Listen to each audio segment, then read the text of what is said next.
Hola, bienvenidos a Academia Numismática. Estamos transmitiendo desde México y ya llegamos al módulo 30, increíblemente. Algo que veíamos que pudiera durar un par de semanas, un par de meses exagerando, pues ya va en boga y afortunadamente gracias tanto a ustedes como a este hombre que está ahí sentado del otro lado de nuestro Zoom y a sus compañeros académicos, pues se ha formado pues esta convergencia, ¿no?, cultural que va enfocada hacia la numismática, a rescatarla y a que persista y a que subsista. Me refiero a Ricardo de León Tallabas, académico en turno. Bienvenido, Rich. ¿Qué tal? ¿Qué tal? ¿Qué tal? ¿Cómo les va a todos? Buenos días, tardes, noches, madrugadas o a la hora que nos estén viendo. Aquí andamos fieles a la causa y con este módulo, el número 30, como bien dices, Carlos, estamos terminando la visita a la moneda mexicana, por lo menos en lo que corresponde a mí. Con este módulo yo me voy a despedir de las monedas, pero regresamos al rato con billetes.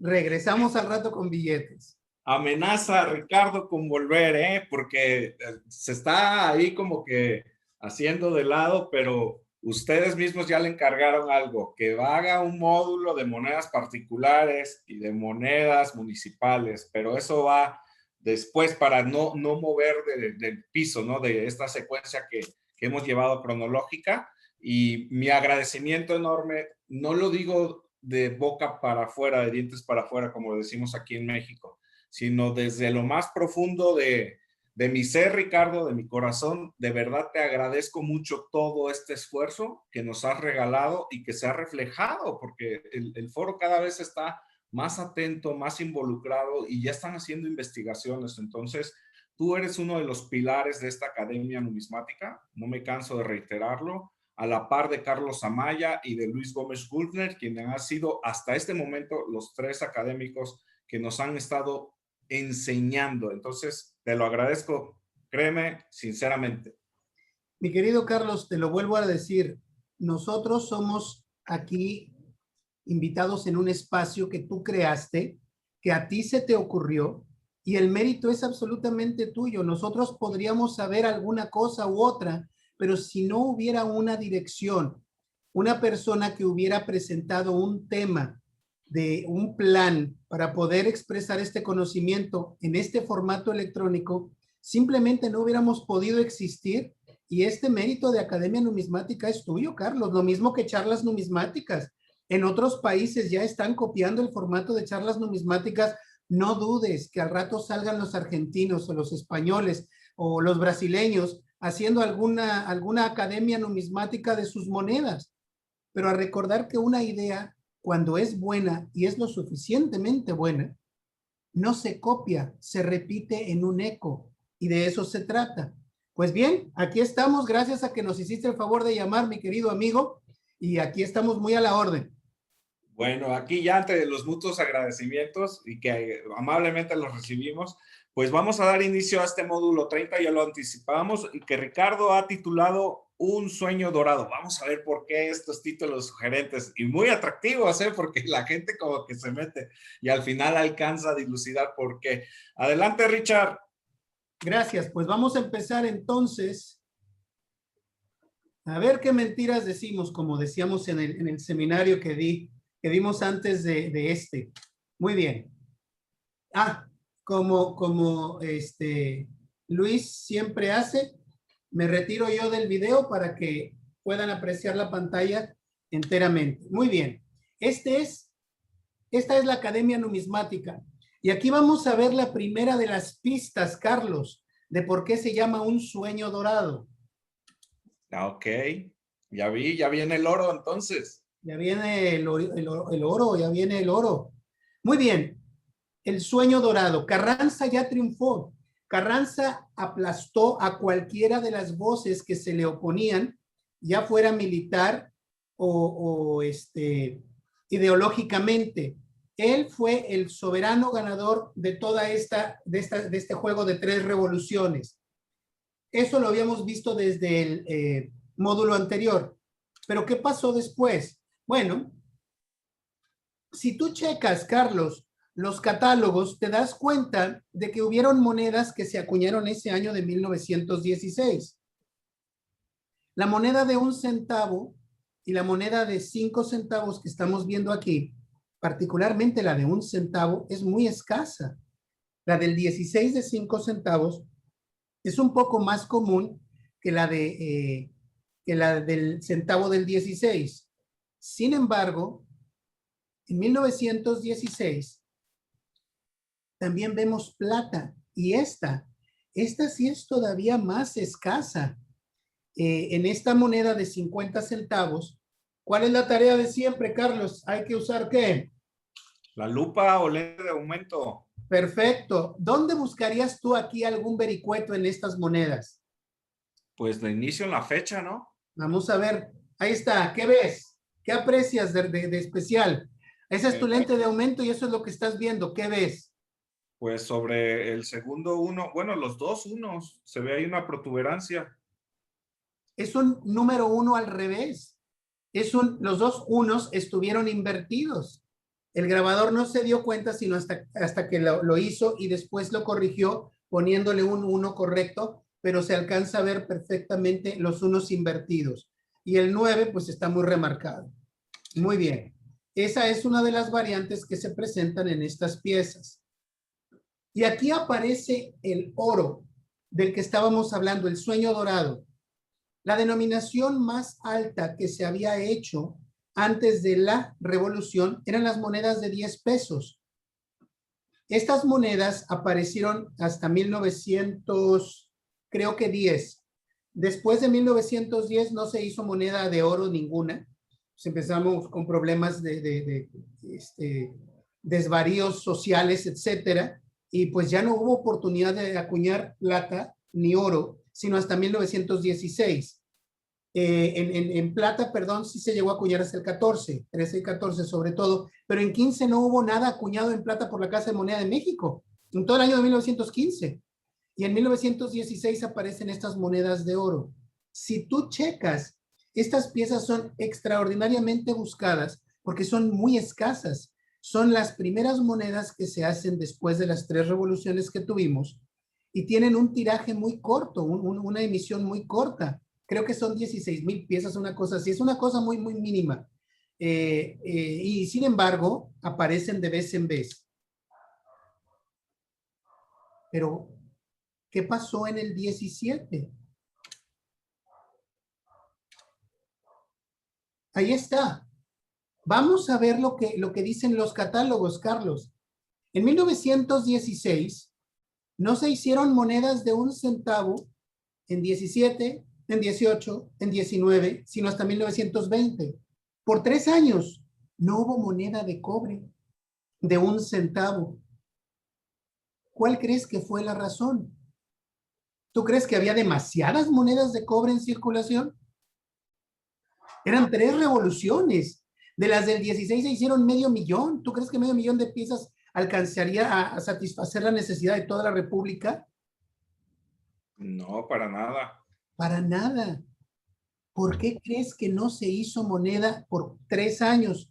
Guárdame la respuesta. Vamos a ver las siguientes emisiones en cobre. ¿Cuál denominación sigue? La de 2 centavos. Vamos a ver. Ahí está. La de 2 centavos. En 1906 fue la última vez que se acuñó la moneda de 2 centavos. Aquí la estamos viendo. Y no se hace por 14 años, sino hasta 1920.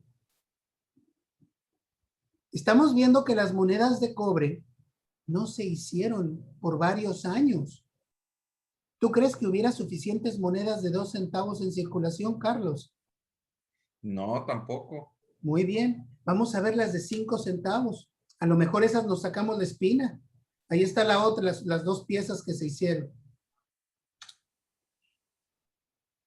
Se hizo una pequeñita en 1915 a manera de la revolución, que fue una de las 3 revoluciones. Esta fue hecha justamente en la tercera de ellas, en 500,000 de piezas. Y aparece de vez en vez. Es un tamaño reducido a manera de 1 centavo en el módulo de 1 centavo, pero Pues esto fue lo último y más reciente. ¿Tú crees que 487,000 piezas hubieran sido suficientes para poder satisfacer la demanda de los ciudadanos en México después de 3 revoluciones? No, pues Pues menos. no, no. Vamos a ver con las de 5 centavos. Te digo, a lo mejor se hicieron un montón de 5 centavos porque era la que se requería. Vamos a ver. En el 16 se hicieron casi 3 millones de piezas. Ah, bueno. Del 16 entonces sí se hizo un número más o menos grueso. Pero del 17 nada más 800,000 piezas. Tenemos problemas con las monedas de cobre. ¿Por qué crees que no se acuñó cobre, Carlos? Se necesitaba desesperadamente. Claro, pues la escasez del metal. Exactamente. No había cobre. No había cobre. No había manera de traer cobre a la Ciudad de México para poderlo acuñar. Por eso es que se hizo mucho cobre en Chihuahua en la revolución, en la tercera de las revoluciones. Por eso es que se hizo mucho cobre en Guerrero. Ya nos hablará el siguiente académico que aquí hacemos primicia. Se va a tratar de Ángel Smith, un perfecto conocedor de estas piezas de revoluciones o de revolución. Y él nos va a mostrar todos los vericuetos de cada una de las diferentes series que se hicieron. A mí me toca hablar de la cuestión histórica. Muy bien, entonces, no se acuñó moneda de cobre por falta de metal. Vamos a ver. De monedas de 10 centavos en plata, no se acuñaron por 5 años. La última fue en 1914 y la pieza que siguió fue hasta 1919. ¿Qué pasó? ¿Qué pasó? Se requerían monedas de 10 centavos. Debe haber alguna causa, alguna situación. 20 centavos, lo mismo. No hubo en 15, 16, 17 y 18. Aparecen hasta el 19. ¿Por qué crees que sucedió esto, Carlos? La crisis financiera. A lo mejor fue por la crisis financiera, pero si tienes una crisis financiera, lo que buscas es tratar de apagarla produciendo monedas de menor denominación para que la gente se queje lo menos posible y que nada más afectes a los de arriba con las cantidades grandes. Pero esto no fue exactamente lo que sucedió. Y aquí tenemos un pequeño problema, Carlos. En 1916 habíamos hablado de que eran piezas muy escasas. Se hicieron 480,000 piezas. Pero en el 17 se hicieron 37 millones. ¿De dónde salieron los capitales? ¿Carranza tenía una vara mágica o qué? Porque no había capital, no había dinero. El sistema estaba en bancarrota. Y no hemos terminado. En los pesos, no se hizo moneda de 1 peso después de 1914. ¿Hasta qué año, Carlos? Hasta el 18 con el peso resplandor. Muy bien, hasta el 18. Y sin embargo, se hicieron cantidades regulares, pues 3 millones no es mucho, pero tampoco es muy poco. ¿Qué pasó en esos años? ¿Por qué hicieron 37 millones de tostones? Hicieron muy poca moneda de plata de otra denominación. Tiene que haber alguna razón. ¿De dónde salió este metal? Vámonos con las monedas de oro, bolas. Perdóname, no fueron 18,000, fueron 26,000 piezas. Se hicieron 26,000 piezas en el 16, pero en el 17 se hicieron casi 2 millones de ejemplares. ¿Qué pasó? ¿Abrieron las minas y todas produjeron al mismo tiempo? ¿Qué crees que sucedería? Pues tenía que ver con los bancos, ¿no? Por ahí vamos, por ahí van las cosas. Vamos a ver de dónde salieron los metales. Y curiosamente, no existía la denominación de 20 pesos. La inventó Carranza en el 17. Esta era la moneda más grande que había existido en circulación en oro después de 1905. Claro, en dimensiones mucho menores que las que se acostumbraban antes de 1 onza, pero aquí está. Algo tuvo que haber sucedido en el 17 y en el 18 para que se hicieran estas monedas de un metal inexistente. No fueron de las minas. Bien lo señalas. Vamos a ver de dónde salieron estos metales. Cuando llega Carranza se da cuenta de que necesita dinero desesperadamente y es por eso que hace las monedas de oro, para dar una satisfacción y seguridad de que las cosas están por cambiar. Pero Carranza estaba desesperado por capitales. Él había llegado triunfante, victorioso y demás de una cuestión militar, pero eso no significaba que iba a triunfar financieramente. Él había hecho billetes por todos lados.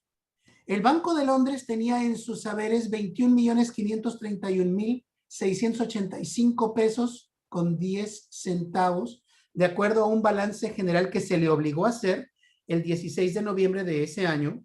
Ya veremos en los billetes por qué se le obligó a hacer ese balance general. El Banco Nacional tenía 27.598.119 pesos y 41 centavos el 3 de enero que hizo su balance general. Juntos, estos dos bancos tenían casi 50 millones de pesos. Estaban guardados en sus bóvedas. Carranza estaba desesperado por dinero.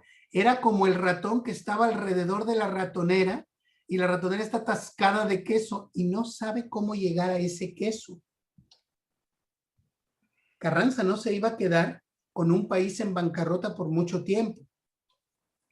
Él había emitido esta serie de billetes, de las cuales hablaremos después, cuando hablemos de los billetes. Había emitido esta serie que se llamaron de los Indomables por 302 millones de pesos en deuda para tratar de canjear los billetes anteriores de las revoluciones en esta última serie consolidada de billetes. Sin embargo, Carranza le había quitado un cero a su deuda y entonces de ser 302 millones de pesos, si fuera esto pagado en oro, serían 30 millones de pesos. Curiosamente, los bancos tenían más de 30 millones de pesos en sus saberes.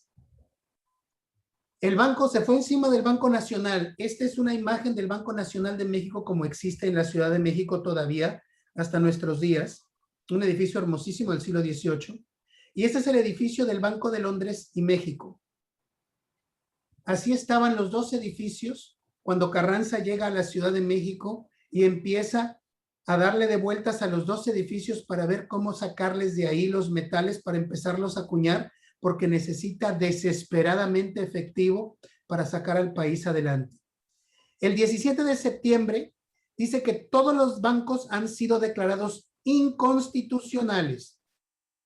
De esta manera, todos los bancos son liquidados por el gobierno sin un juicio, sin una forma legal de poderse defender, y aún teniendo ellos previamente no solamente una concesión con el gobierno vigente, sino un par de balances generales, como hemos visto, que los declaraban como solventes. Ellos no hicieron problemas en las revoluciones con emitir más billetes del dinero que tenían adentro en sus bóvedas. Ellos debían ser respetados. Carranza de una plumada los declaró a todos ilegales. Obviamente todos se enojaron, particularmente los inversionistas de estos bancos. Y aquí empiezan las noticias. Lo primero que hizo el Banco de Londres y México, vamos a empezar con uno para saber qué hizo el otro. El 18 de octubre hace una junta general de accionistas y para poder entrar, los accionistas tenían que llevar en las manos las acciones del Banco de Londres y México para poder tener un voto, porque se iba a hacer una votación. Tenían que checar cuál iba a ser la respuesta de los bancos, porque no tenían manera de saber exactamente de qué forma podían ellos defenderse. Sabían que estaban siendo afectados y que Carranza estaba detrás de sus metales.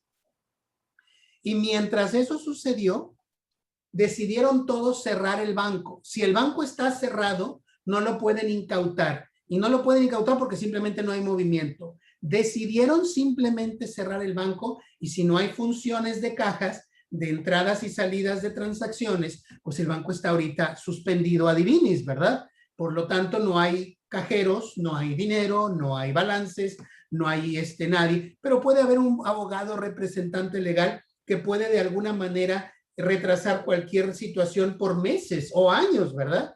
Dependiendo de cómo sea la situación, particularmente mencionándose que la mayor parte de estos inversionistas eran extranjeros. El banco no iba a jugar el juego de Carranza. Y Carranza de inmediato, eso sucedió el 17, cerraron el banco el 18, el 19, el 20, Carranza estaba harto de este cierre, porque fue varias veces, pero nadie le abrió la puerta porque no había nadie adentro del edificio, y le dijo, más vale que abran las puertas y que nos des y que redimas todos tus billetes en un 100% de las monedas. Era imposible que lo hicieran porque la ley de 1897 decía que debía tener el 50% nada más avalado de sus propias emisiones, porque cada billete es un título de crédito, no es como un bono, que es como un cheque que tiene que ser pagado de inmediato en el efectivo inmediato. Son dos situaciones legales y mercantiles enteramente distintas. El día 20, más te vale que te pongas a pagar tus emisiones en un 100% o te vamos a confiscar todo lo que tienes. El banco le dijo, nosotros no podemos hacer lo que tú nos dices, porque número uno, nosotros tenemos una concesión con el banco desde 1886 y número dos, estamos cerrados. Así que estás actuando tú de una manera ilegal. La ley nos ampara por muy decreto que tú quieras hacer.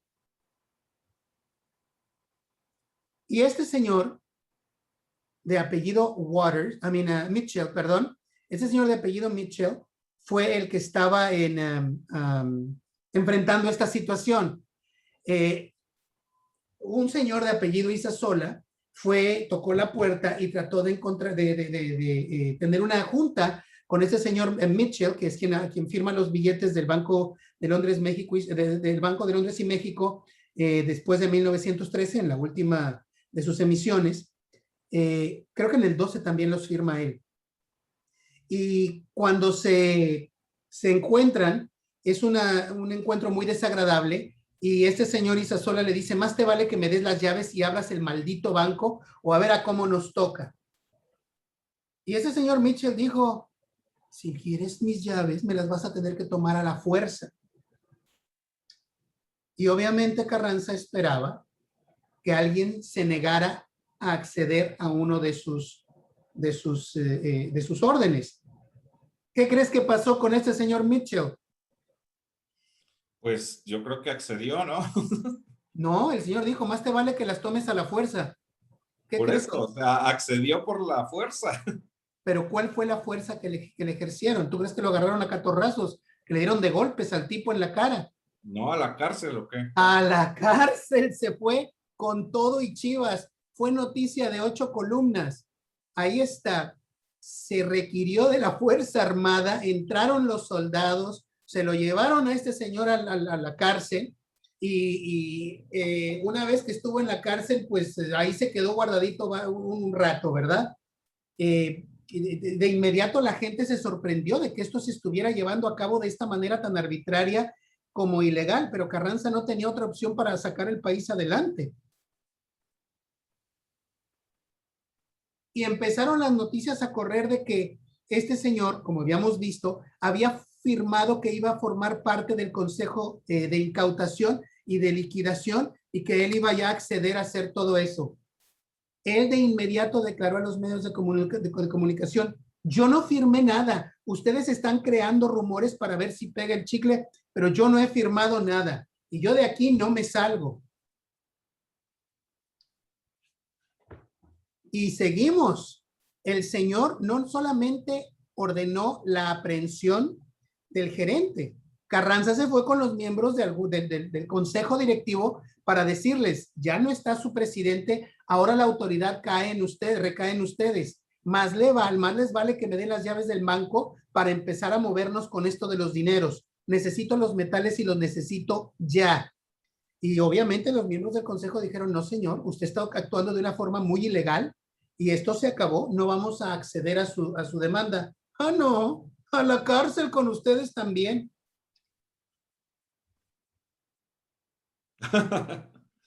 Esto se hizo un verdadero San Quintín. La fotografía que estoy mostrando a la derecha no es de que hubiera una situación violenta, es una imagen, es la única imagen que pude conseguir de lo que fue la demarcación de policía.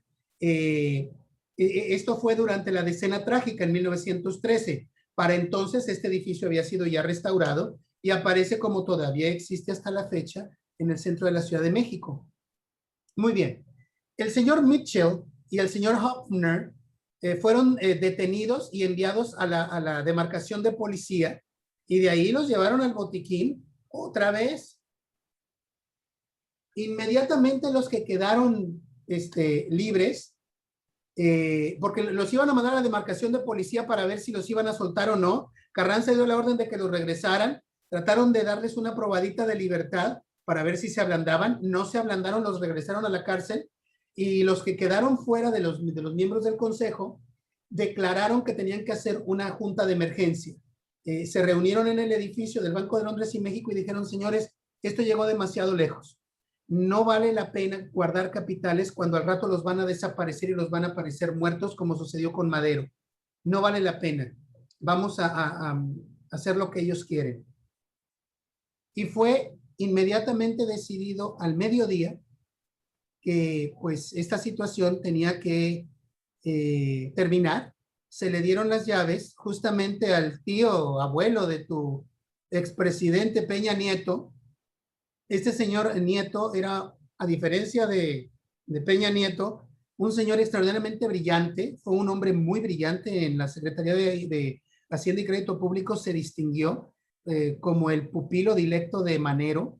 Estos dos caballeros crearon la infraestructura de lo que después sería nuestro sistema financiero. A ellos les tocó, a Manero y a Nieto, iniciar prácticamente desde el principio de los tiempos nuestro sistema financiero moderno, y gracias a que fue continuado por Adolfo de la Huerta y después Alberto J. Pani, Gómez Morín, etcétera, es que este sistema fue exitoso y salió adelante. En fin, me adelanto mucho, más allá de mi charla de hoy, con la que termino. En el momento en que el buró entregó las llaves, se ordena la libertad de Mitchell y del asistente de gerente Hopner, y ellos dos dijeron, bueno, si no puedes contra él, únetele. Y es a partir de este momento en que los dos se ponen a ayudar en hacer un balance. Necesitaban hacer un balance de lo que había ahí. Eran barras de oro y barras de plata que se las iban a llevar por espacio de, ¿qué te gusta? De unas 20 manzanas, de donde estaba el edificio, el edificio del Banco de Londres y México, en Bolívar e Isabel la Católica, creo. Sí, creo que está por ahí. Y se lo llevaron detrás del Palacio Nacional a la Casa de Moneda de Apartado. Quizás unas 40 cuadras. Y pues había que hacer un inventario de alguna forma. Todo esto sucedió tan rápido que el asunto de un balance duró durante toda una noche. Ahí estuvieron el asistente, el gerente y dos miembros representantes de la Comisión Liquidatoria de Bancos. Aquí está una de las noticias donde se dice que iba a empezar esto de la contabilización de haberes y de inmediato. Estas gentes que liberaron el banco, que liberaron del banco, se fueron al banco y lo cerraron y se presentaron ahora sí a hacer este balance el 30 de octubre, después casi un mes de que empezaron a hacerse todas estas situaciones violentas, y mandaron ahí a un caballero de apellido Armengol con una punta de soldados para que recogiera las barras, y se negó porque no llevaba ni siquiera un papel donde dijera que a él se le tenían que entregar las barras. Bien, vámonos ahora con la otra parte, la del Banco Nacional. La gente del Banco Nacional le tocó al señor Agustín Legorreta, otra de las mentes brillantísimas que tuvimos del sistema financiero en México, afrontar esta crisis. de que les quitaban las barras de oro y plata que tenían para poder funcionar como institución. Y esto, obviamente, se hizo ante una negativa inicial de esta situación. ¿Qué crees que le va a ocurrir al señor Legorreta? Pues si no coopera. Si no coopera, al bote, al tambo, al botiquín, a la cárcel. Y eso fue exactamente lo que le ocurrió. Se rehusó entre el 26 y 27 de septiembre, cuando estaba sucediendo simultáneamente esta situación con el Banco de Londres y México, a entregar las llaves del banco. Y se fueron a Lecumberri. Y a ese lugar le llamaron el Wall Street, que es donde se encuentran la casa de la Bolsa de Valores de Nueva York. Está en la calle de Wall Street, o la calle del muro, porque en el 1790 ya había un muro, ¿verdad? Y allí se juntaban todos a intercambiarse sus propias acciones, y se le quedó el nombre de Wall Street. Pues a Lecumberri, en la galera donde estaban todos los financieros que no quisieron dar sus dineros, se le conoció como el Wall Street mexicano. Y así fue asentado en la época por quienes estuvieron en la cárcel, obviamente gente de lo más refinado de cuestión financiera. El 15 de diciembre de 1916 apareció una noticia donde se decía que los bancos iban a reanudar, el Banco de Londres y el Banco Nacional de México iban a reanudar sus operaciones, y que ellos se iban a encargar de distribuir las monedas de plata y de oro. El mismo Carranza dijo: no, señores, aquí no hay más patrón que yo, y el sistema bancario, como ustedes lo conocieron antes, dejó de funcionar. Este sistema bancario lo vamos a revisar en la próxima intervención que tengan con un servidor, para hablar de cómo es que funcionaban estos billetes. Y esto es muy importante porque de esta manera, y de una plumada, Carranza decía que el sistema financiero lo iba a dirigir y a regir el gobierno, como precisamente iba a ser asentado en el artículo 28 de la Constitución, que estaba por consagrarse el día 5 de febrero. Estaban empezando a mover la Constitución apenas en esta época. Todo noviembre y diciembre fueron peroratas de dimes y diretes, de ver cómo se iba a confiscar estas barras de oro y plata. El problema es que estas barras estaban condenadas a muerte. Iban a ser requisadas por el gobierno independientemente de lo que funcionara. El gobierno de México estaba en este momento más preocupado con hacer una constitución que con sacarles el dinero a estos dos. Carranza, si bien es cierto, fue una persona muy oportunista, una persona que iba como veleta al son que llevara el aire, fue quien nos dio las bases legales del sistema financiero y judicial del México moderno. Todo salió a partir de Carranza para poder hablar de un parteaguas en el siglo XX. Y aquí está.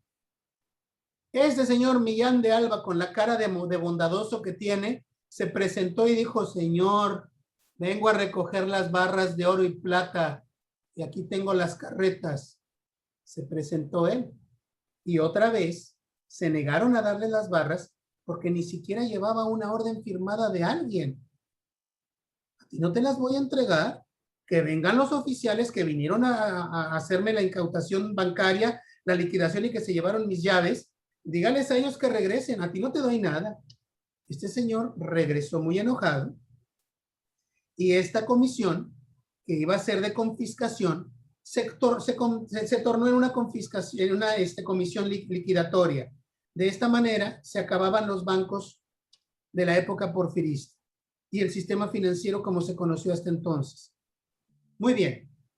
Se le dieron unas barras de plata apenas por 2 millones de pesos el día 1 de enero del 17. Y Carranza dijo: señores, 2 millones de pesos en barras de plata, me los pongo en la caries de la primera molar superior izquierda como amalgama. Eso a mí no me sirve para nada. Yo quiero el resto de las barras metálicas de preciosos metales que ustedes guardan ahí. Y les mandó un telegrama. Carranza a todo el mundo diciéndole, señores, no estoy jugando. Yo voy a entrar a esos bancos y voy a tomar las barras. A mí no me importa lo que ustedes estén pensando. Si ustedes se quejan al extranjero, con su santidad el Papa, con el gobierno norteamericano, británico, español, o lo que ustedes gusten, ustedes tienen el derecho de quejarse y de lloriquear todo lo que quieran. Las barras las necesito en la Casa de Moneda desde hace 2 meses y ustedes están aquí haciéndose sonsos. Se acabaron los buenos tratos, las cuestiones legales. Carranza se mostró como lo que era, un ladrón. Si antes se decía que carrancear era sinónimo de robar, ahora era un implícito, un explícito. Ese año de 1917 aparecen las últimas monedas de la Revolución Mexicana, que en realidad ya no lo eran porque había terminado la tercera de las revoluciones desde el 16. Sin embargo, por no aparecer en la Ciudad de México y ser el último hálito de esta última revolución, es que se mencionan aquí. ¿Dónde fueron acuñadas estas monedas, Carlos? ¿En Guerrero? En Guerrero, por eso es que tiene una letra G abajo. Ahora viene la pregunta de los 64,000 barras de plata que tienen guardadas en el Banco Nacional de México. ¿En qué pueblito de Guerrero se hicieron estas monedas? No sé.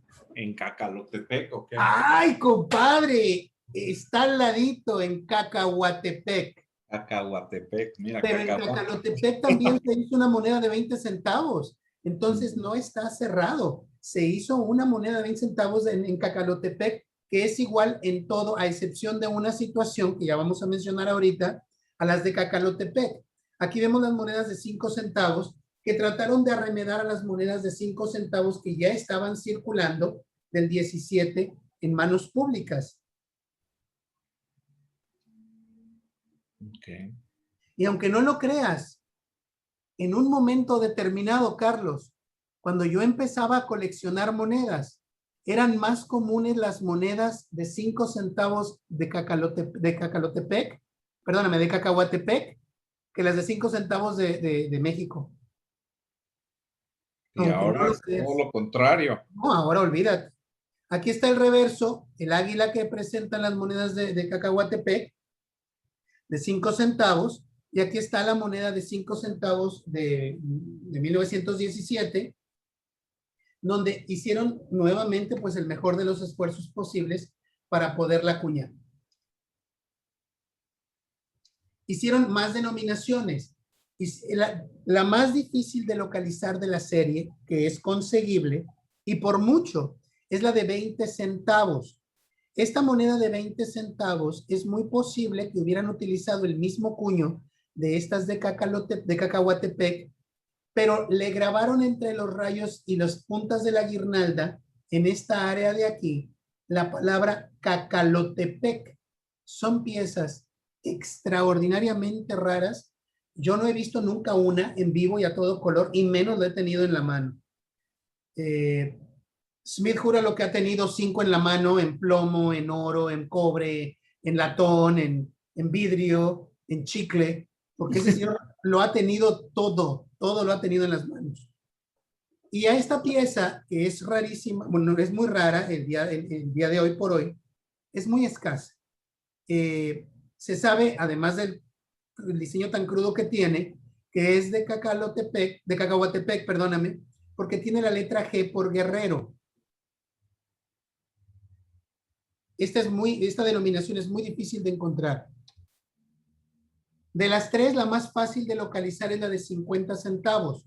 Esta de 50 centavos es en todo similar a las de 50 centavos que se irían a acuñar con los metales de estos dos bancos. Y aquí está el águila y el anverso del gorro frigio del resplandor. Y tiene un diseño muy interesante. A mí me agradan mucho estas monedas porque es el último hálito de una moneda hecha por militares o por algún gobierno fuera de la Ciudad de México a manera de circulante. La más difícil de encontrar de la serie, y por mucho, pero muchísimo, es la moneda de $1. La moneda de $1 del 17, acuñada en Cacahuatepec, es la única moneda de $1 acuñada en toda la República Mexicana ese año. No hubo otra moneda de $1. Esta pieza ya valía $2 nada más por plata. Es muy posible que estas monedas no se hicieran con la intención de circular, sino que fueran hechas a manera de recuerdo. Ahí viene la GO, a no confundirlas como acuñada en Guanajuato, porque esta GO tratan de abreviar la palabra guerrero. Y la S es muy posible que se hablara de este caballero que está aquí, que es el general Solís, que era amo, dueño y señor de esa región.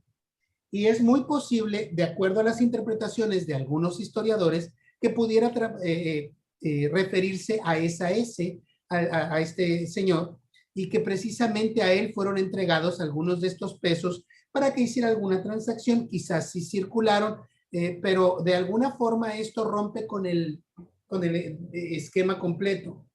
Carlos, el diseño del resplandor del gorro, ¿en qué año se dejó de utilizar en México? Híjole, a nivel... De $1, las monedas de $1. Ah, Empezaron del en peso fuerte, 1890. Sí, en el peso fuerte, 1909. 1909. ¿Y después qué moneda salió? El caballito del 10. ¿Por qué crees que no escogieron ese diseño para esta moneda? No, pues precisamente iban en contra pues de Díaz, ¿no? De Porfirio Díaz, quien fue quien enarboló esa nueva visión de la libertad a caballo. Me parece que la respuesta es un poco menos romántica y menos ideológica y se va por el lado práctico. Mira cómo hicieron este pobre gorro. ¿Tú crees que el grabador iba a poder hacer un caballito para poner en esa moneda? Es imposible. Como te decía yo, por mucho esta pieza es la más rara de todas las series. No se conocen muchos ejemplares el día de hoy. Yo calculo que no habrá más de 20 o 30 piezas y me estoy yendo muy, muy alto. Eh, Aquí está el reverso. Siempre salen mal acuñadas. Encontrar una con buen golpe es muy difícil. Y pues cuando aparecen y existen la cantidad para poderla adquirir, pues a comprarla porque estas no se dan todos los días. Y ya después de que te hagas de una de estas piezas, si quieres y tienes los capitales, pues ya la mejorarás, ¿verdad? Pero la mayor parte de las colecciones que presentan, que tienen esta serie, se terminan en los 50 centavos. Tienen la de 5, la de 20 y la de 50 centavos. En muy, muy, muy, muy, muy pocas colecciones verás la moneda de $1. Muy bien.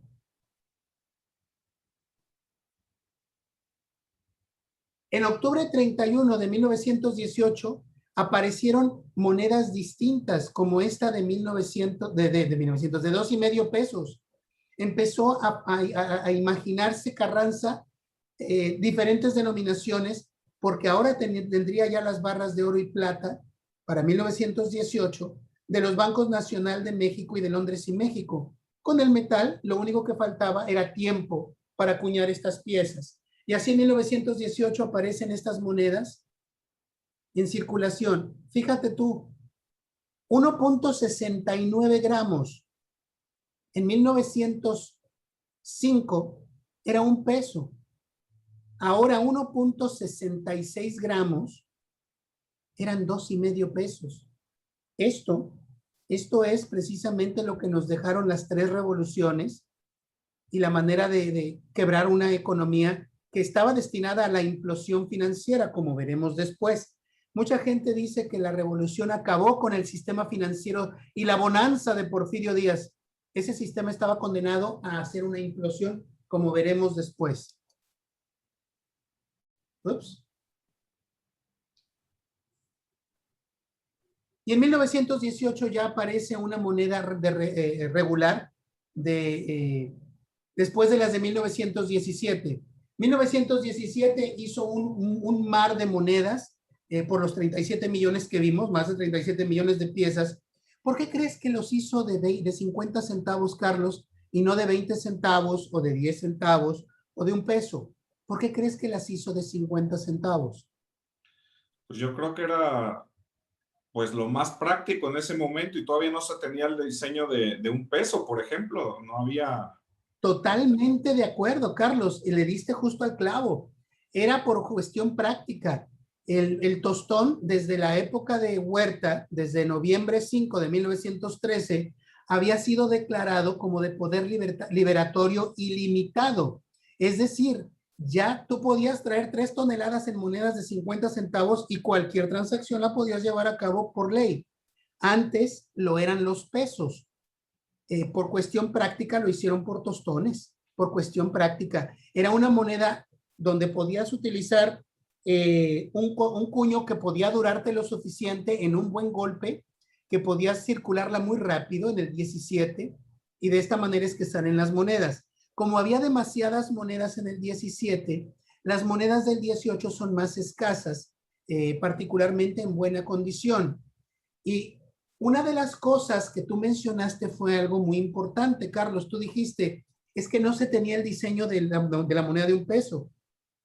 No se tenía tanto el diseño de la moneda de $1, no por el diseño mismo, sino porque no sabían cómo ajustarle la plata. No sabían cómo ponerla para que esa moneda, que es nuestra unidad monetaria, no fuera a ser desplazada en cosa de un año o año y medio, precisamente, o en meses, porque la cantidad metálica que tuviera se iba a disparar y ya iba a costar más de $1. ¿Me explico? Entonces eran muchas cosas. Para poder ajustar ese nuevo peso que iba a entrar en 1918, el 13 de noviembre se decidió, decretó que de 27 milímetros, de 30 milímetros, se le iban a quitar 3 milímetros de grosor y se iba a seguir teniendo con 80% de plata, es decir, ley 800. Y así aparecen las de un tamaño más pequeño. Estas monedas de 1918 son muy raras encontrarlas en buen estado de conservación. Las del 19 sí, pero las del 18 son muy difíciles de conseguir. Aquí está el reverso de la misma moneda. Si tú te fijas, hay gente que dice erradamente que estas son las del 0720. ¿Por qué no son del 0720, Carlos?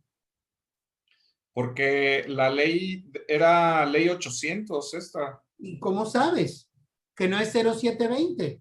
Porque no tenía marcado en el lado del águila esa ley, como sí las tienen las subsecuentes.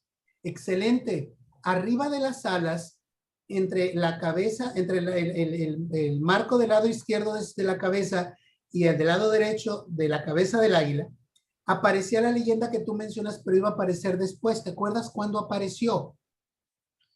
El primero fue en el mismo 1919. Ah, apareció en el 19. ¿En qué denominación? ¿Te acuerdas?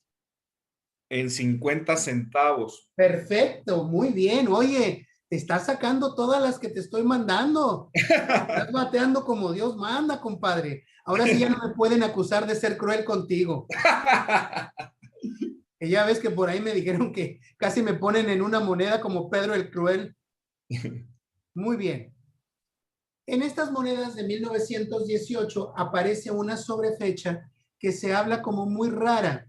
Y esta sobrefecha siempre se ha dicho que es de un 8/7. Existen dos tipos de un 8/7 y es realmente muy raro encontrarla. Esta pieza la han tratado de hacer parecer en todos lados. Aquí es muy fácil encontrarla en esta moneda, pero el 7 que yo tengo en esta pieza presentándote es de menor dimensión que la otra variante que aparece, que es un 7 de tamaño más regular.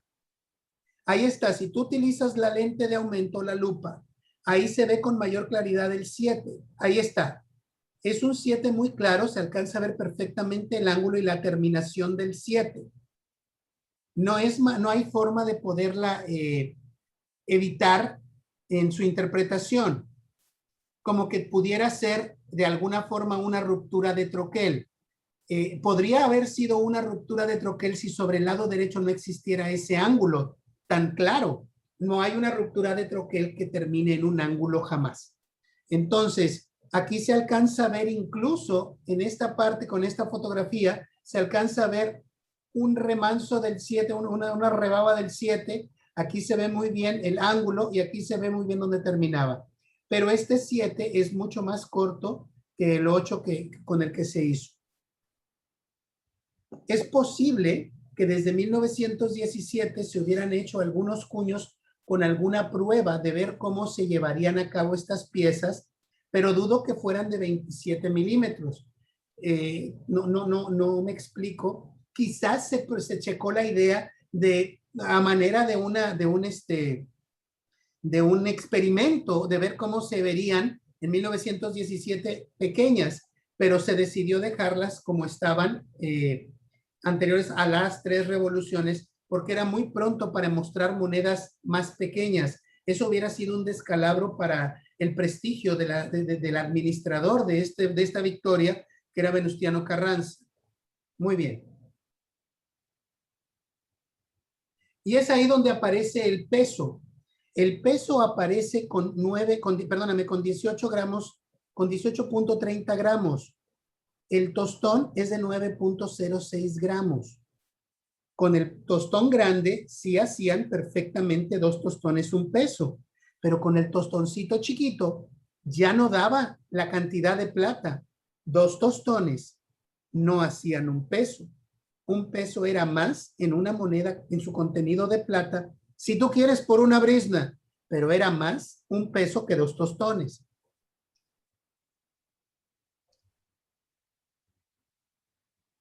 Y las monedas de 20 pesos de oro aparecieron, en mi opinión, una de las monedas más hermosas que se hicieron después de las 3 revoluciones, la moneda más mexicana que tuvimos en ese momento en circulación, porque tiene el calendario azteca y por el reverso tiene un águila de 3 cuartos. Esta águila habla justamente del triunfo de Carranza. El águila de 3 cuartos es el águila típicamente carrancista que aparece en la mayor parte de documentos oficiales en esta época. Estas monedas de 20 pesos, ¿se les llamó de qué manera, Carlos? Aztecas. Exactamente. ¿Por qué se les llamó aztecas? Por el reverso, donde viene la piedra de los soles. Fíjate bien lo que estás diciendo. Por el reverso, donde Sí. aparece la piedra de los soles. ¿Estás Sí. implicando que el anverso es donde está el águila? Claro, porque el ¿Por qué? anverso siempre va a tener el escudo nacional. ¿Por qué? Por decreto. ¿Pero por qué? No es nada más porque le dio la gana al señor decirlo. Hay una razón, No, por ley. muy poderosa y Por viene ley. desde tiempos de la colonia. Es más, viene desde antes de que llegara Colón a descubrir el Nuevo Mundo. ¿Por qué? ¿Por qué ese es el anverso? Porque es la identidad nacional, ¿no? No, piénsale. No es la identidad nacional porque, oye, el calendario azteca también es identidad nacional. No, pero aquí es el escudo, o sea, el águila Pero es nuestro escudo. estás a 2 milímetros de darme la respuesta que estoy buscando. No tiene que ver con la identidad, tiene que ver con algo de legalidad. No, pues lo que te decía que está, o sea, legalmente o constitucionalmente es la representación, la identidad de la nación, ¿no? En este caso el águila. No, pero está cerrado en el punto de vista. No es por una identidad, es por una cuestión de legalidad, porque toda moneda tiene un valor por una autoridad. ¿Quién es la autoridad? ¿Quién era la autoridad antes? El rey. En la cara donde aparece el nombre del rey, ese es el anverso. El otro lado es el reverso. En este caso, ¿quién es la autoridad que nos dice que esta moneda vale 20 pesos, Carlos? Pues el gobierno El federal. gobierno y el gobierno federal son los Estados Unidos mexicanos. Por eso es que ese es el anverso y tienes toda la corrección del mundo. Sin embargo, como los catálogos se hacen en Estados Unidos, pues el anverso mucha gente lo consideramos como el área de la otra cara de donde aparece el escudo nacional. Pero tú tienes toda la razón legal y tienes los decretos detrás tuyo para decir que tienes toda la razón. El anverso es justamente la autoridad que emite esta moneda y la autoridad que la emite son los Estados Unidos mexicanos. Muy bien. Muy bien. Y aquí aparece una letra G en la estrella de la izquierda. ¿Es el grabador? Exacto. Exactamente. Es el grabador. Se me escapa el nombre de momento. Guerrero. Y si no era Guzmán, y si no era Garza, y si no era González. Cualquiera que empiece con G. Muy bien. Aquí vemos al peso de 1918. Este peso de 1918, si tú le pones la lente de aumento, erradamente se han mencionado algunas fechas rarísimas de 1918 sobre 7. Vamos a ver estas sobrefechas. Esta en particular que te estoy mostrando es mi opinión que es un 8 sobre un 1.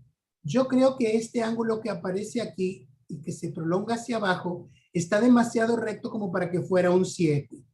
A mí se me hace que es un 1 sobre un 1 fuera de lugar. Quizás hubiera sido un 1 invertido incluso, como ya vimos que ocurrió en el 16. No lo sé. Nunca aparece completo, pero he visto algunos que aparecen incluso más enteros en esta área que el que yo te estoy presentando. Esta, en mi opinión, es una representación de un 8 sobre 1. Creo que Carlos Amaya lo maneja como 8 sobre 7. Yo no estoy aquí para tratar de confrontar a alguien en la interpretación de una evidencia.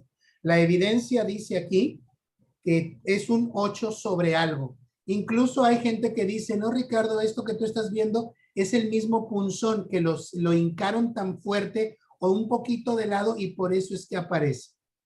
De una u otra forma, todas estas monedas que tienen el 8 sobre 1 que yo llamo, tienen el aro superior mordido en una muesca y cada vez que aparezca esta muesca, búscale que tenga esta rebaba por el 1 que creo yo o el 7 que dice Carlos Amaya. De todas las variantes, esta es la más escasa y la más llamativa. Esto, en mi opinión, es la más grande aberración que puede haber de lo que se interpreta como un 8 sobre 7. Aquí también se tiene una muesca en el aro superior, en la cara interna. Sin embargo, aquí no se alcanza a ver más que un cospel desgajado. Este cospel se desbarató, se desmoronó, quizás por alguna impureza en el acero que lo estaba, o en el hierro que lo estaban haciendo. Y se encuentra de una manera muy errada, muy dispersa, muy irregular en sus bordes. Esto no es una forma deliberada de remanente de un 7. Y sin embargo, estas piezas las vas a ver por montones, vendiéndose como la variante y casa de 8 sobre 7, 352,015. Y esta no es otra cosa más que un 8 sobre un desmoronamiento del cuño. Esto de manera alguna puede ser interpretado por nadie que tenga 2 dedos de frente y una lente de aumento como un 8 sobre 7. Aquí lo vemos de una mejor manera.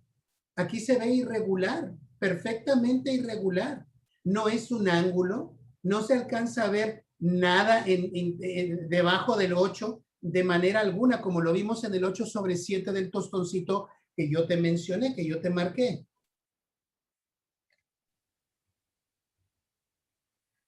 Muy bien, ya Smith les va a contar a ustedes que si está el 1 regrabado, el 9 regrabado, todas esas cosas se las va a contar él.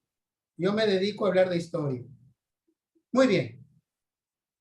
A finales de 1918, un decreto se hizo de que iban a aparecer monedas de 10 centavos. Sin embargo, como fue hecho en diciembre de 1918, la amonedación se decidió posponer hasta el 19 para no hacer más cuños y ahorrarse hacer un cuño del 18 para diciembre y un cuño del 19 para enero. Se decidió detener la producción por lo que fuera de tiempo y de esta manera acuñarlas hasta enero del 19. Y estas son unas gotitas de plata que son muy bonitas, siempre aparecen bien acuñadas, usualmente tienen algo de circulación. La mayor parte de ellas fueron guardadas por ser de plata. Y aparece la moneda de cobre de 1919. Una de las pocas intervenciones que he tenido yo en la numismática fue encontrar esta microvariante, que creo que ya la tiene clasificada Carlos Amaya en su libro, o en alguno de sus libros, porque tiene 1000 libros, ¿verdad? Ya va por el número 100. Felicidades a Carlos Amaya. Esta pieza es muy difícil de conseguir. Para completar la serie se hicieron muy pocas piezas, y de las piezas que se hicieron circularon ampliamente. ¿Ves la diferencia, Carlos? ¿En dónde buscaría la diferencia? ¿En la fecha? En la fecha. ¿Cuál es la diferencia? ¿El segundo uno es más grueso? No, no es más grueso, está más cercano al 9 de la derecha, al último 9, y el otro está a la mitad. Esta fue la primera aportación que yo creo que pude hacer en un foro numismático real. La otra que di, que cuando encontré el 2 sobre 0 en el 8 reales de 1892 de Álamos, yo mandé una carta a Iowa, Wisconsin, para explicarles de este hallazgo que había yo hecho, y nunca recibí respuesta, a nadie le importó. Pero esta la hice ya en un foro de numismáticos, y pues es muy fácil de reconocer. Lo que tienes que hacer es ver la distancia entre el segundo 1 y el último 9. Si hay mucho espacio, es la variante que está a la mitad. Si está más pegado y el espacio está aquí, entonces este es uno cercano al último 9. La variante de Tallabas. Variante Tallabas 825.015. La encontré a las 11:30 de la mañana de 2 horas antes, perdóname, de 2 días antes de lo que pudo haberlo hecho Icaza, Grifaldo y demás. Ahí se alcanza a ver un poquito con mayor oportunidad la distancia de la que estamos hablando. Anda, ¿qué importa quién las descubra? Lo importante es que se conozcan. Bien, y aquí está la de 20 centavos. Ya me compré una sin circular, pero siempre me gusta poner esta pieza porque me fue vendida como casi sin circular en una de las graduaciones patito canadienses, y esa gente pues hace lo que le da la gana, ¿verdad? Es una tontería comprar monedas por el ataúd. Yo sabía que estaba mala la pieza, pero no imaginé que estuviera tan mala así hasta que la recibí yo. Muy bien. Y aquí se ve que se hicieron monedas de 20 centavos que también son algo escasas. Y el peso de 1919 no tiene mayor gracia, no tiene tantas variantes como la de 1918. Aquí se alcanza a ver pues que es exactamente igual que la del 18, a excepción del año.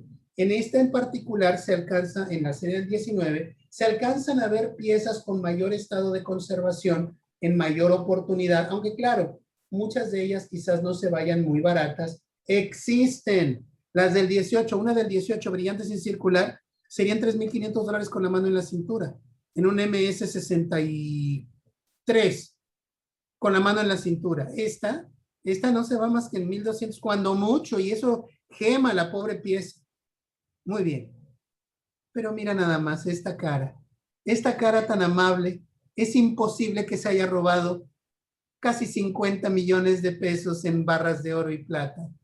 Muchas gracias por su aportación, Banco de Londres y México y Banco Nacional de México. Esa cara es imposible que sea sinónimo de carrancear, de robar. Esta cara me recuerda a la que siempre aparece del presidente actual, para aquellos que lo adoran. Siempre sale como, bueno, como la Madre Teresa de Calcuta. Ya sé, ¿no? Estas cuestiones no son para andar hablando de política y menos de política actual. Y esa cara de amabilidad y de amor, de ternura sin igual, firmó inmediatamente un decreto, una orden que decía: mata a Carranza de inmediato, a Zapata de inmediato. Hay que acabar con él. Hay que acabar con él. Y es donde aparece Jesús Guajardo, el peor de los traidores. Este desgraciado tiene que estarse retorciendo en el más exquisito de los infiernos. Este señor sabía que tenía que ganarse la confianza de Zapata, y este señor se apostó en la hacienda de Chinameca y mandó mensajes para que entrara Zapata en esa hacienda. Zapata obviamente no le tenía un pito de caso. Guajardo le dijo, ya rompí con Carranza, te juro que ya no soy amigo de él, quiero aliarme a tus tropas, por favor, vamos a un encuentro. Zapata dijo, no, te tengo un banquetazo. No. Muy bien, te voy a demostrar mi lealtad, voy a fusilar ¿qué te gusta? Cada 12 horas a un soldado carrancista que tengo aquí acuartelado. Y empezó a matar a sus propios compañeros hasta que convenció a Emiliano Zapata de que estaba pues siendo honesto, entrecomillado. Y pues la respuesta fue obvia. Tan pronto se asomó la nariz en la hacienda de la Chinameca, lo cosieron a balazos a este pobre tipo, ¿verdad? Con este caía el último de los caudillos que quedaba en pie de guerra. Todavía nos quedaría por ahí Pancho Villa, pero Pancho Villa había ya empezado a tratar de iniciar una negociación para pacificarse, aun cuando seguía de guerrillero. Él no se pacificó sino hasta 1920, como veremos en un momento más. La plata se va para arriba. Y eso no fue en México, fue una cuestión internacional. Y se fue para arriba porque se acabó la guerra, la Primera Guerra Mundial, perdón. Y esta situación hizo que la plata subiera internacionalmente y México no fue la excepción. Es precisamente que el 27 de octubre de 1919 aparece una de las leyes, de los sistemas de monedas en plata legendarios para quienes coleccionamos las monedas.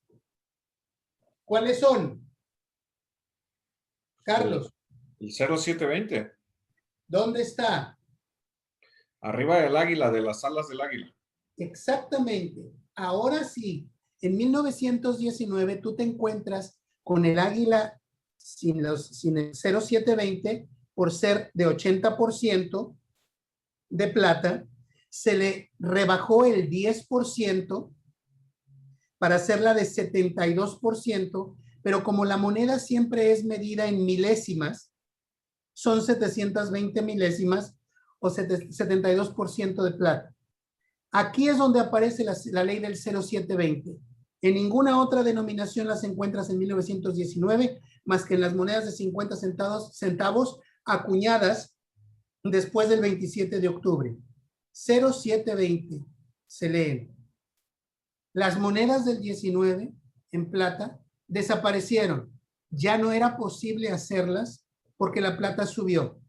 ¿En qué material se hicieron, Carlos? En cobre. Exactamente, en cobre. Todas las monedas de 10 y 20 centavos en circulación a partir del 27 de septiembre de 1919 iban a ser hechas en cobre. Sin embargo, por necesidad, aparecieron las monedas de 10 centavos primero, antes que la de cualquier denominación, ese año de 1919. No hay monedas de otra denominación en cobre que las del 19 y son escasas por la simple y sencilla razón de que nada más se hicieron de octubre, noviembre y diciembre por 3 meses. Encontrar estas monedas en buen estado de conservación es muy difícil porque circularon mucho. Ese año de 1919 empieza a ser el run run de quién iba a sustituir a Carranza. El favorito de siempre fue el joven maravilla, Álvaro Obregón. Era imposible que Álvaro Obregón no fuera presidente después de Carranza. A Carranza se le acababa su mandato en 1920. En noviembre de 1920 acababa el mandato de Carranza. Él tenía que entregar la banda presidencial el 1 de diciembre. Sin embargo, Carranza trajo a alguien de la nada. Era embajador de México en sabrá Dios dónde, creo que estaba en los Estados Unidos entonces, Ignacio Bonillas. ¿Te acuerdas cómo le apellidaban? ¿Cómo le apellidaban? ¿Cómo le nombraban? ¿A Bonillas? ¿Sí? No.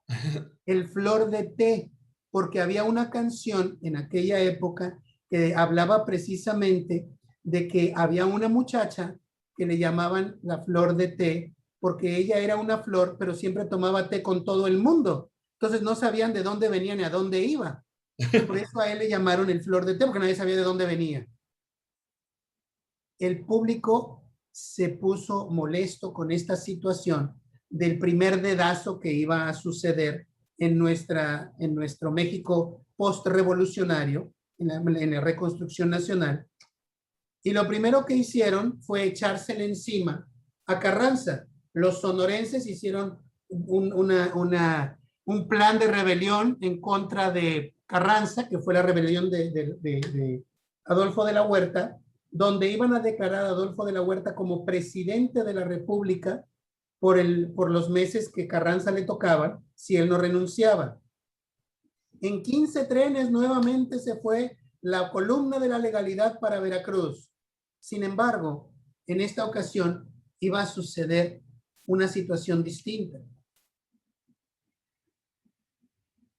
Carranza sale de los trenes de la Ciudad de México creo que el 6 de mayo de 1920, y el 6 de mayo de 1920 entra Pablo González Garza y toma la Ciudad de México. Carranza había dejado el sistema ferroviario, la estación de ferrocarril a las 9 de la mañana, y para las 5:20 estaban entrando las fuerzas de Pablo González Garza. Así de cerca estuvo Carranza de ser aprendido. Tan pronto como llegaron el día 8 de mayo, se reunieron para hacer una unión revolucionaria. Se tomaron los cospeles de las monedas de 20 centavos que estaban ya siendo acuñadas de 1920, y por el reverso se les cambió el diseño de decir un número 20, y se hizo esta medalla. Esta medalla, ¿cuál es la tarea con las monedas que tienes en tu colección, Carlos? Meterles la lupa. Vamos a ver qué pasa cuando yo le metí la lupa a la que tengo. ¿Qué encuentras de particular ahí? Pues tiene un grabado. ¿Un grabado en dónde? En medio de las palabras unión y revolucionario. Ajá. ¿Alcanzas a ver qué es lo que dice? Pues dice como peso, ¿no? No, No puede ser porque es una medalla. sí, claro, pero debajo, pues debería llevar el número 20, pero Vamos a ver si te ayudo tantito. a ver qué letras son. Unión. Ah, es doble golpe entonces. No, es que en este cuño en particular, el grabador iba a poner esta leyenda completamente recta, pero decidió poner más arriba la palabra revolucionaria y la palabra unión hacerla a manera de arco. ¿Me explico? Probablemente para hacerla más estética. Y lo que se alcanza a ver, yo creo que nada más se hicieron 2 cuños, ¿verdad? Son piezas que no son muy fáciles de encontrar, y las de cobre son las más fáciles de ver. Y aquí se alcanza a ver, podría dar la idea de ser un doble golpe, pero aquí se ve muy bien definido la doble C, la doble O, la I, y aquí se alcanza a ver la U, la N, la I, la O, y las demás ya no están. Muy bien. De estas las hay con y sin. ¿Cuáles son las más raras? No sé. La que yo tengo es la más rara, así de fácil, fíjate. Muy bien. También hicieron lo mismo en monedas de 50 centavos. Estas sí son un reto encontrarlas, porque estas yo tengo la idea de que se dieron para los coroneles y generales que estuvieron en esa reunión. Las demás fueron dadas a algunos soldados o algunos prominentillos por ahí. Y después vienen las de 5 pesos. Estas se hicieron en cospeles de 50 centavos, del diseño reducido. Y luego vienen las de 5 pesos en oro. Yo he visto subastarse solamente 2 ejemplares. La primera no la compré porque pues estaba más quebrado que un arenque. Y la segunda se fue tan alto que era imposible que la pudiera yo apostar. No sé cuántas existen, pero esa justamente debieron tenerlas Pablo González, Álvaro Obregón, Adolfo de la Huerta, los 5 o 6 que estaban a mero arriba y con quienes había que quedar bien. Eventualmente esta columna de la legalidad nunca iba a alcanzar Veracruz. En Tlaxcalantongo, en un villorrio, a las afueras de ese villorrio que existía, en unas chozas improvisadas, ajusticiaron a Carranza. Quien a hierro mata, a hierro muere. Con esto se hizo el único magnicidio que existió en nuestra historia. Y alguien dirá, bueno, ¿y Obregón? Obregón también fue un magnicidio. No, señores, Obregón lo mataron cuando era presidente electo, no había tomado posesión. Carranza era presidente constitucional cuando lo mataron. A nadie más han matado de presidente. Muy bien. Llegaron los sonorenses, se hacen cargo, ponen a Adolfo de la Huerta en 1920 y él se encarga de terminar el mandato de Carranza. Se hacen elecciones y triunfa Álvaro Obregón como presidente, lo cual no era algo sorpresivo para nadie. Las monedas de cobre de esta época son muy difíciles de encontrar en buen estado de conservación por la simple y sencilla razón de que circularon más allá del llamado del deber. Eran necesarísimas para cualquier transacción mínima. Las monedas de plata a veces se encuentran con mayor posibilidad de encontrarlas en buen estado que las de cobre. En 1920 aparecen de plata y de cobre. ¿Cuál fue la razón, Carlos? ¿Cuáles crees que aparecieron primero? ¿Las de cobre o las de plata? Las de cobre. ¿Por qué? Muy bien. ¿Por qué? Porque para llevar la secuencia de que se estaba acuñando a partir de 1919 la de 10 centavos en cobre. Perfecto. Pues obviamente venía la secuencia de 1920 en de 20 mayor centavos. número. Perfecto. ¿Y por qué se hicieron de plata? De plata porque ya se retomó una economía más certera, ¿no? Para dar más convincente hacia el pueblo, para reflejarlo, ¿no? Fenomenal. La plata que había subido en 1919 de manera abrupta, así bajó. Y en el momento en que bajó y que los mercados empezaron a tener una trivialidad al respecto de la transacción de estos metales, es que se puede acuñar nuevamente en plata y a partir de mediados de 1920 es que vuelven a hacerse las monedas de plata. Carlos, ¿cuáles son las difíciles de encontrar en buen estado? Pues las dos, las de cobre, perdón, Las de cobre, ¿por qué?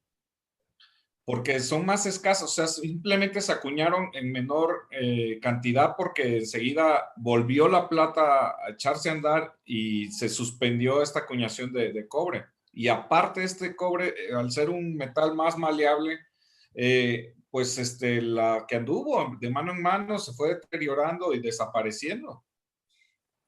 Dijiste algunas cosas ciertas y algunas cosas que son un poco imprecisas. El cobre no es un material más maleable que la plata. Es un metal que es más fácil de acuñar por ser más barato. Y como bien mencionabas, el cobre era el que iba de mano en mano porque era el metal corriente. Todo el mundo quería atesorar la moneda de plata. Y cuando tienes una opción, la ley de Gresham dice que la moneda mala siempre desplaza a la buena.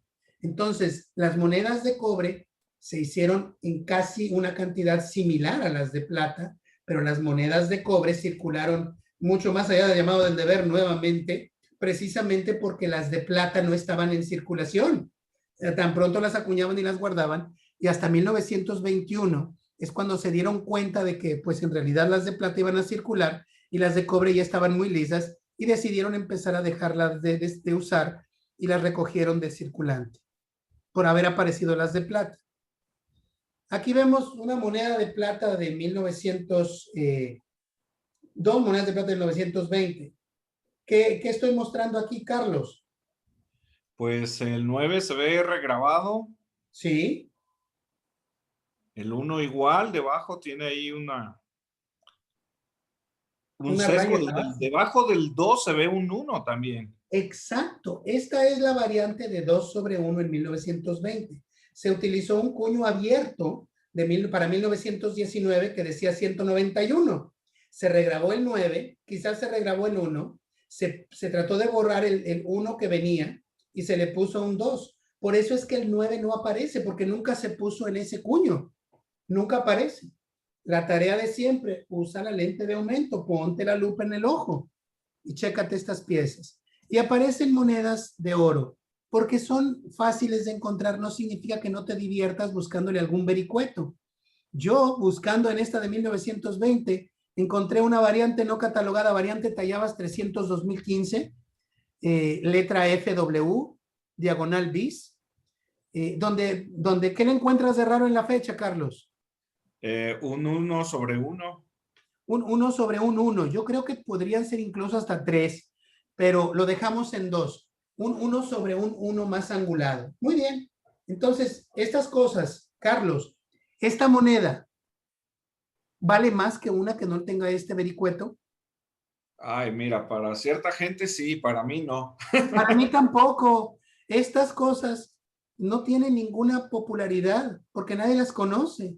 Estas cosas dudo que sean más raras o menos raras que las que no la tengan. Quizás sean más interesantes para poder platicar de ellas, pero dudo que haya sido un cuño único y que nada más se hicieran dos monedas, porque a veces se desbarató ni por error.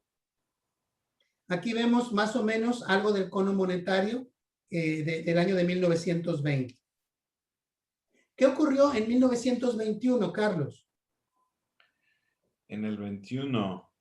Te la pongo más fácil. ¿Qué pasó hace 100 años? ¿Qué estamos celebrando este año? Ok.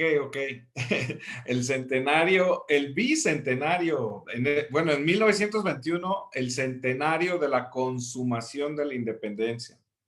Exactamente. En 1921 se celebraba el centenario de la consumación. A Díaz le tocó celebrar el centenario del inicio. Pero en 1921 hay gente que no sabe que también se celebró un centenario de la consumación. Este año, pues dudo que se vaya a hacer algo porque le vino como anillo al dedo al caballero, al inquilino del Palacio Nacional, y con esto del COVID, pues no nos podemos reunir, ¿verdad? Todo el mundo atascando las playas y los restaurantes, pero no podemos hacer nada para celebrar nuestro bicentenario de la consumación. Dejémoslo así. En ese año se hizo un desfile, se mandaron traer otros países, pero hay algo importante. Bueno, antes de irnos a algo importante, ya le puso la lente de aumento a esto, Carlos. ¿Qué ves? Pela los ojos. Sí, ahí sobre el 1, bueno, debajo del 1 y debajo del 2 se ven otros números. ¿Qué números son? Debajo del 2, pues tiene que ser por lógica un 1. Muy bien. ¿Y debajo del 1? Se ve un 0. Pero aquí tengo un problema. En 1910 no existía, olvídate del cuño, ni el diseño de estas piezas. Es un 9 entonces. No puede ser un 9 porque tú lo ves bien, es un 0. ¿Qué fue lo que pasó aquí? ¿Cuál es la lógica? Tienes toda la razón del mundo. Es un 1921 sobre 10. Y el 10 es correcto, pero está mal interpretado. ¿Qué fue lo que sucedió? No tengo la menor idea. Esta es una de las monedas más interesantes que tengo en mi colección y no es rara, no es más cara que las demás, a menos que se la compres a Grifaldo o a Icaza, que te van a decir que son únicas en la galaxia, ¿verdad? Pero estas piezas andan por ahí. Si tú tienes una moneda de 20 pesos del 21, échale la lente de aumento, usa la lupa. Es 21 sobre 10, porque ocurrió lo siguiente. En 1920, que sí hubo moneda de 20 pesos, que se iba a hacer la moneda de 20 pesos en 1920, se utilizó un cuño anterior del 19. En el 19, que sí se hicieron monedas, se le borró el 9 para ponerle el 0 y debajo de ese 1, arriba de ese 1 se puso el 2. La idea era hacer una moneda de 20 pesos en 1920. Simplemente no se hizo. Entonces, como el 2 ya se había utilizado por el cuño de 1919 y se le había puesto el 2, no había que regrabar el 2 ni borrarlo. Así lo dejaron. Borraron el 0 y le pusieron el 1. Por eso es que es una moneda de 1921 que era 2 sobre 1, pero que se iba a utilizar en el 20, que simplemente no se hizo. Por eso es que aparece esta idea tan rara. Pero es un cuño que se utilizó 3 veces. Simplemente la segunda vez no se hizo una sola moneda. Y aquí aparece lo más hermoso que hemos hecho en una moneda. ¿Cómo se le llama a esta moneda, Carlos? Pues la dicen centenario de plata o del ángel, así es conocida. También se le conoce como Victoria. ¿Por qué es un centenario de plata? ¿Por Porque, qué? ¿Por qué? porque hubo centenario de oro, por eso. Pero ¿por qué es un centenario? Ah, porque conmemora la consumación de la independencia. En su otra cara vienen las fechas ahí grabadas. Ah, esta hermosísima moneda tiene el emblema de nuestra identidad nacional, en mi opinión, que es el ángel o la columna del ángel de la independencia en Insurgentes y Paseo de la Reforma, en la Ciudad de México. Cuando algo muy bueno nos sucede, todos nos vamos al ángel a celebrar. Cuando algo muy malo nos sucede, todos nos vamos a llorar al ángel de la independencia. Recuerdo muy bien que cuando se hizo el temblor de la Ciudad de México en el 85, claro, hace 1000 años, se juntó mucha gente en el Ángel para conmemorar a las víctimas, para de alguna manera hacerse una solidarización entre hermanos. Ese ha sido nuestro punto de reunión. Increíblemente no es tanto el Zócalo de Palacio Nacional, porque cuando se une la gente lo hace sin tintes políticos, y en el Zócalo de Palacio Nacional usualmente es algo de gobierno, algo político, algo público. Y con mi querido amigo, nos vamos a despedir de este módulo. Se hizo una moneda de 50 pesos en ese año de 1921 en oro de 50 pesos, y desde entonces se le llama centenario. Ese centenario en oro, que dice 50 pesos, 37.5 gramos de oro puro, que en realidad la moneda pesa 41.666 gramos, una de las monedas más pesadas que hemos hecho en circulación. Se le gustó tanto que se le volvió a hacer en 22, en 23, 24 y así sucesivamente, y se le siguió llamando centenario, y se sigue troquelando el año pasado y este año con el año del 47, y se le sigue llamando centenario. La moneda de 2 pesos de plata, que por calabaza no puse el reverso, tiene un reverso hermosísimo. Ahí se las debo para cuando empecemos a hablar de billetes. Muy bien, con esto termino. Carlos, muchísimas gracias por la oportunidad de poder estar en este módulo hablando de monedas desde la creación de nuestras monedas en 1535 hasta 1921, pasando por todos los vericuetos que México pasó desde ser Nueva España hasta ser México. Gracias, Carlos, por esta increíble oportunidad. Estoy muy agradecido por habérseme permitido participar en este módulo de monedas. Que conste, regreso para los billetes. Claro que sí, mira que yo soy uno de los primeros en pedírtelo, en solicitártelo, porque eres muy explícito. Me he cansado de decírtelo de manera reiterada, de que vas envolviendo conforme lo vas contando, ¿no? Se sumerge uno y pareciera que está uno viviendo precisamente esa etapa y que tiene uno esas monedas en mano en todos esos periodos que, como tú bien dices, inició desde la colonia, desde el primer Carlos y Juana que tuvimos, y ya nos llevaste así como en autopista, ¿no? Nada más íbamos haciendo stop en los descansos correspondientes, pero al final de cuentas arribamos a buen puerto hasta 1921, como bien lo hiciste notar.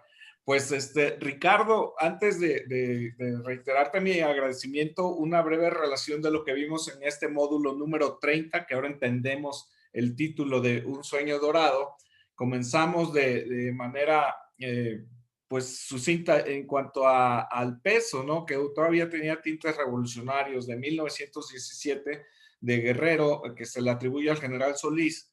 Y ya de ahí nos volvimos a la moneda de gobierno o federal de manera pormenorizada. Fuimos viendo el desarrollo de los tostones, ¿no? Los tostones grandes que anteriormente eran de esa fecha, desde 1905, a partir de la reforma monetaria, aún de Porfirio Díaz, pues vimos el diseño correspondiente, un tostón grande, que le dicen Cospel grande, y alcanzamos a dimensionar a partir de 1918 por qué se le conoce como Cospel grande o Cospel, porque precisamente en 1918 hubo una reducción en el módulo correspondiente. Entonces existen dos variantes de esa misma fecha. 1918, los tostones, fíjense, uno es el Cospel grande y el otro el Cospel pequeño, ¿no? Ambos son de ley 800. Y Ricardo nos matizó que al año siguiente, en 1919, ese propio tostón que tenía como leyenda 8, bueno, como conocimiento que era de ley 800 sin tener la leyenda como tal, pues también ahí fue el primer año en que se le grabó la leyenda .0720. Entonces de ahí nace una leyenda interesante por cuanto atañe a la numismática mexicana, de comenzamos a escuchar y a grabársenos como tal todo lo que tiene que ver con el 0720, que se reflejó a su vez en dos, bueno, tanto en la moneda de tostón que acabamos de mencionar, pero también en el peso de 1920 empezamos a ver esa leyenda, ¿no? 0720. De ahí hasta 1945, que fue el último peso resplandor, alcanzaríamos a leer esa leyenda en la moneda de un peso.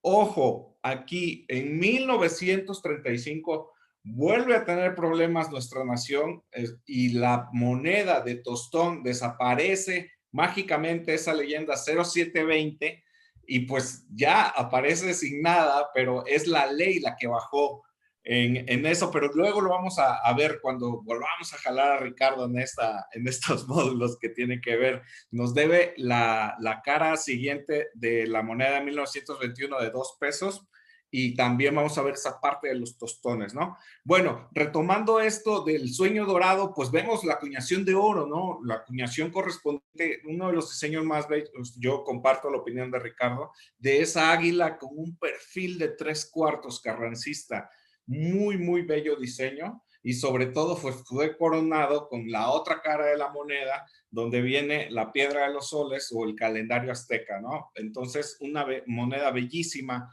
en 20 pesos, y de ahí fuimos viendo hasta llegar al momento correspondiente de por qué existe por ahí un paréntesis de moneda de cobre, ¿no? Si había desaparecido como tal.